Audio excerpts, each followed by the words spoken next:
What is going on, everybody? Welcome back to another video. Today I will be doing the match review of Liverpool against Manchester City. Liverpool 2, Manchester City 2. That is indeed the final score at the end of a cracker Anfield. Now, obviously, you're naturally gonna feel disappointed when you come out with a draw, especially after you take the lead twice and the opposition cancel out your lead twice.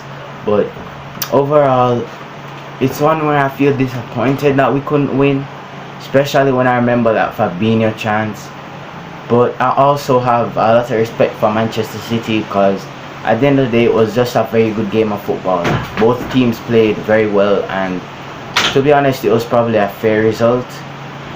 So it's very difficult to come away completely sour from this one. I've texted my friends saying, yo, that was a good game, big up yourselves, big up us. We shake hands by the emoji, by the way.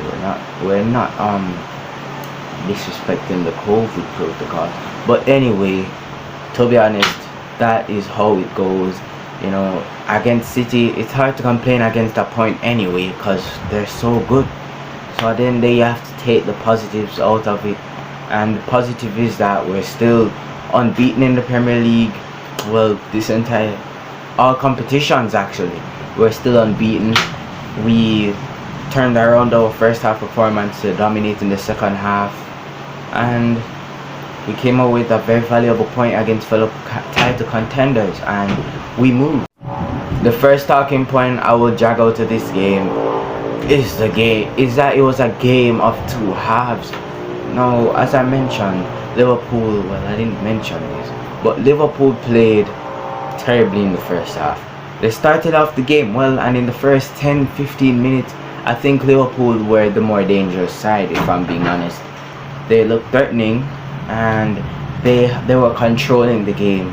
Then City snatched back control and created chances, and were very unlucky to go into halftime scoreless. But I like the fact that Liverpool recognized their mistake. They were too passive in the first half. In the second, they went out there, they took over the game, they dominated, scored twice. Sadly, they conceded twice as well, but it was a much improved performance in the second half. The second point I want to drag out of this is the right hand side, and this was probably a predictable one, to be honest, because James Milner, he's 35, and he would be up against either Raheem Sterling, Grealish, or Phil Foden. Whichever one it was, you knew it was going to be a problem, and Phil Foden got the better of him in that game. It's just the truth. Man City overloaded the right hand side, but their left or right, knowing that James Milner was there, and they exploited it very well, I'm not gonna lie. But it's good to know that Trent Alexander-Arnold, a younger right back and somebody who has the legs, will be back soon from just a growing muscle strain, whatever it was. Nothing too serious, he'll be back soon. Good to know. And this game, that was definitely smartly exploited. So let us move on. So the third talking point is one that you can probably argue branches out of the second one, but it's more broad. I'm going to talk about Liverpool's defense overall, because I think in the past two Premier League games, it's really been a lot more shaky. Up until the Brentford game, we'd only conceded once in 5 games, but since then we've conceded 5 in the Premier League. It's very crazy, and I think that the defense needs to start defending together, you know, as a unit. It looks very all over the place and shaky right now, and we really cannot deal with that if we're gonna win the league, or at least be there till the end of the season, you know. Maybe miss out by 1 or 2, who knows what could happen. But to be in the title conversation, your defense needs to be good, especially when you don't have the clinicality right now to take all the chances that come your way, or at least most of them. We don't have a very high conversion rate right now, and if we don't have a good defense as well, then that really spells trouble. And I think Liverpool's defense needs to improve. Who knows if the absence of Alexander-Arnold has anything to do with it? I would argue not, but you never know. Is it just a 2-game blip? Again, how can I possibly know? But I just hope that it's not a recurring issue that goes on till the end of the season, and we have to be relying on 5-4 again or 4-3. Those type of scorelines to win. It's worrying, but I wouldn't lose too much sleep over it yet, because at the end of the day, it's just 2 games so far. It's been very shaky, so I'd say give it another 2 or 3 games, or 2 games. Give it another 2 games, and then we can start to judge it a bit more fairly. Next up is the player ratings, and I'm gonna start with Alison Becker, who I think deserves an 8. If I'm being honest, I think he was one of the best players today. In the first half, he's probably the reason we came out of that 45 minutes without conceding a goal. City probably could have scored, whatever you want to say, but Alison was superb. He came off his line when needed to. He would have saved De Bruyne's equalizer had Matip not rushed in, and in his attempt to clear it, only deflected away from him. So Alison deserves an 8. Very good all-round performance. There wasn't much you could do about Foden's goal either. So yeah, 8 for Alison. James Milner is next, and I'm going to give him a 6.5. I think he was much better against Porto. I said Phil Foden gave him a lot of headaches today. I don't think he was very good. He tried to get involved on the overlap going forward, but again, it wasn't his best performance. He tried, but it wasn't his best performance. So I think he deserves a 6.5. And then I'm gonna move on to Joel Matip, who I think deserves 6.5. The defense wasn't that good today. Again, he was the one who made the deflection to make De Bruyne's goal score. So definitely, I think Matip deserves a 6.5. Van Dijk is next, and Virgil van Dijk for me should get a 7. Honestly, wasn't his best performance, much like most of the defense, but I think Van Dijk was pretty good today. He dealt with a lot of the aerial balls that City played, and overall he was decent. His distribution was good as well. Not a stunning performance, but a decent one. 7 for Van Dijk. And then you have Andy Robertson, who I think deserves a 6.5. He wasn't really involved with much going forward, and defensively, City really targeted Milner's side, so he didn't really have much to do. I'm gonna give him a 7, because never mind the 6.5, 7, because he dealt with whatever came his way. So I think 6.5 would be too harsh. But then you have Fabinho, who I think deserves a 7. He dealt with a lot of the things that came his way. He made a lot of good tackles, but I'm not gonna get past that chance. How did he miss that? Well, he didn't really miss it, but how did he get it blocked? Because he took way too much time with that.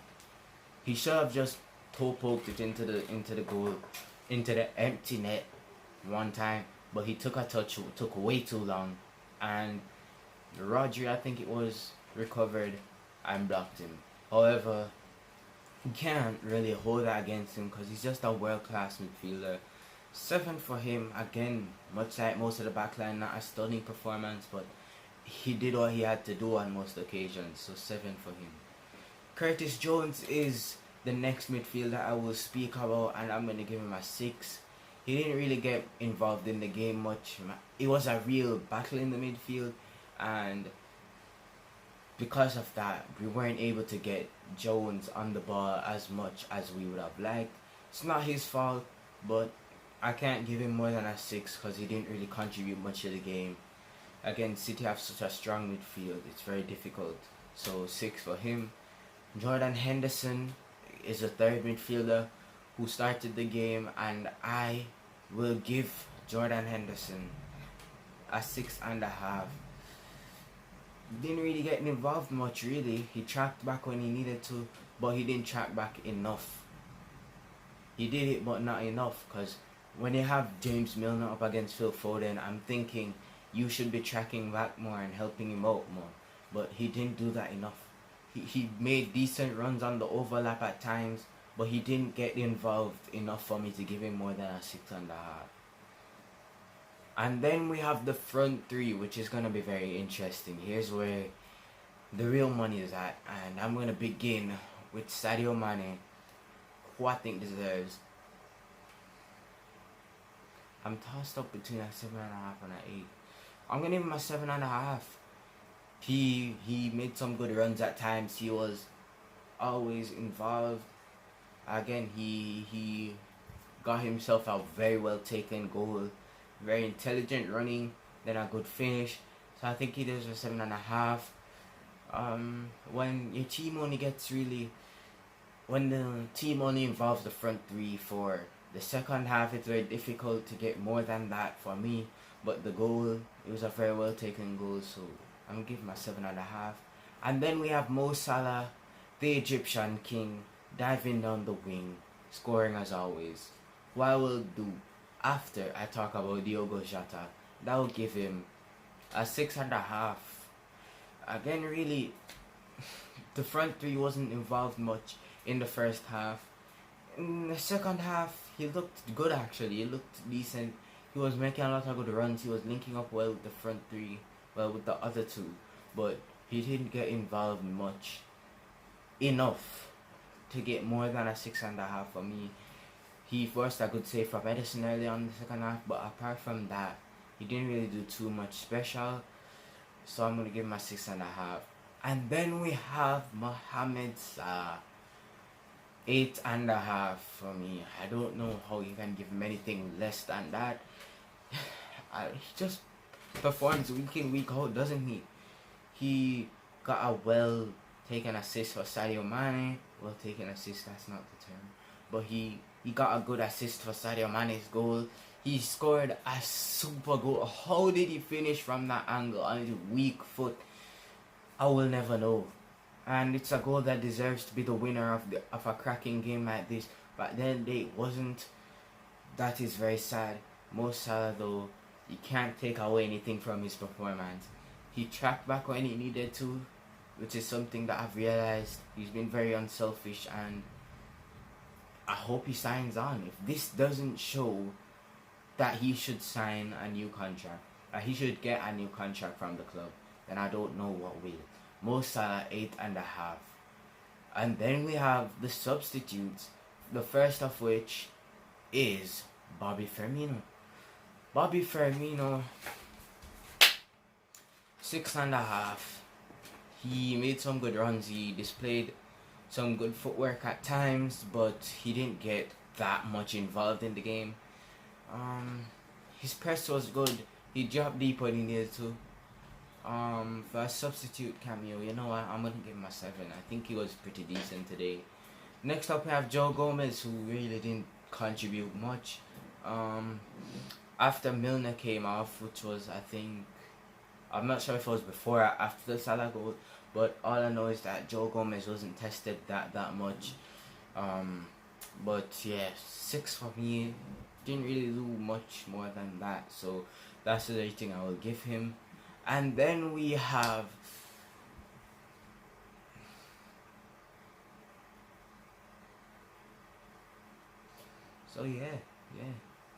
Then we have the man of the match, who I will give to Mo Salah. You don't need me to explain this. A beautiful goal, a very good assist, a very unselfish performance.